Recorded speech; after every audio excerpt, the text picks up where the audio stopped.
Praise the Lord. கர்த்தர் உங்களை ஆசீர்வதிப்பாராக.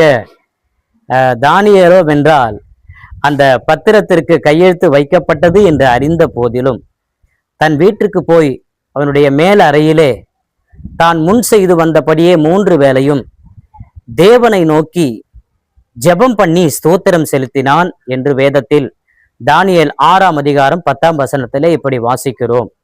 அருமையான கர்த்தருடைய பிள்ளைகளே, தானியேலுக்கு ஜெபிக்க கூடாதபடிக்கு அவனுடைய வாழ்க்கையிலே பலத்த எதிர்ப்பு இருந்தது. அது மாத்திரமல்ல, அவன் ஜெபித்ததினாலே அவனுக்கு என்ன நேர்ந்தது என்று சொன்னால், அவனை சிங்கக்கெபியிலே போட்டார்கள். ஆனா அதன் பிறகு என்ன நடந்தது என்று பார்க்கும் பொழுது, அவன் சிங்கக்கெபியிலே இரவெல்லாம் போடப்பட்டு சிங்கங்களோடு கூட தனித்து இருந்தான். ஆனா சிங்கக்கெபியில போட சொன்ன ராஜாவுக்கு ராத்திரி எல்லாம் தூக்கம் வரல, பசி எடுக்கல, களிப்பான நிகழ்ச்சியை பார்க்கல. உடனே அதிகாலையில எழுந்து தானியேல் போடப்பட்டிருந்த அந்த சிங்கக்கெபிக்கு போய் துயர சத்தமாய் தானியேலை நோக்கி கூப்பிட்டான். தானியேலே, நீ ஜீவனுள்ள தேவனுடைய தாசனே, நீ இடைவிடாமல் ஆராதிக்கிற உன் தேவன் உன்னை தப்புவிக்க வல்லவராய் இருந்தாரா என்று கூப்பிட்டான். தானியேலோ அந்த ராஜாவுக்கு மறு உத்தரவாக, ஆம் ராஜாவே, நீர் என்றும் வாழ்க என்று சொல்லி அவன் மறு உத்தரவு சொன்னான் என்று வாசிக்கிறோம். ஜெபிக்க கூடாதபடிக்கு தடை இருந்தாலும், அவனுக்கு மரணம் நிச்சயம் என்று தெரிந்திருந்தாலும் கர்த்தரை நோக்கி ஜெபிக்க ஆரம்பித்தான்.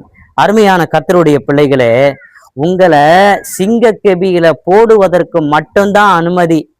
ஆனா சிங்கங்கள் உன்னை கடிப்பதற்கு அனுமதி இல்லை. அதற்கு மாறாக சிங்கக்கெபியிலே போட சொன்னவனுக்கு தூக்கம் வராது.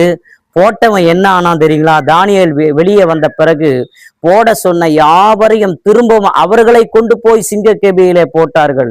அவர்கள் கொண்டு போய் அடியிலே சேருவதற்கு முன்பாகவே சிங்கங்கள் அவர்களை பீறி போட்டது என்று சொல்லி வாசிக்கிறோம்.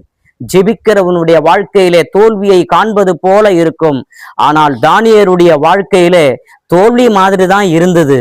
ஆனா தானியேலுடைய வாழ்க்கையிலே என்ன நடந்தது என்று சொன்னால், தானியேலுடைய வாழ்க்கையிலே, அதாவது தரியுவின் ராஜ்யபார காலத்திலும் பெர்சியனாகிய கோரேசுடைய ராஜ்யபார காலத்திலும் தானியேலின் காரியம் ஜெயமாய் இருந்தது என்று வாசிக்கிறோம். தடையை மீறி ஜெபித்தான். மரணம் வந்தாலும் சரி என்று ஜெபித்தான். ஆனால் ஜெபிக்கிற அவனுடைய வாழ்க்கையிலே ஜெயம் கிடைத்தது. கர்த்தருடைய பிள்ளைகளே, என்ன தடை வந்தாலும் ஜெபிப்பீர்களா? ஜெபமே ஜெயம். கர்த்தர் உங்களை ஆசீர்வதிப்பாராக.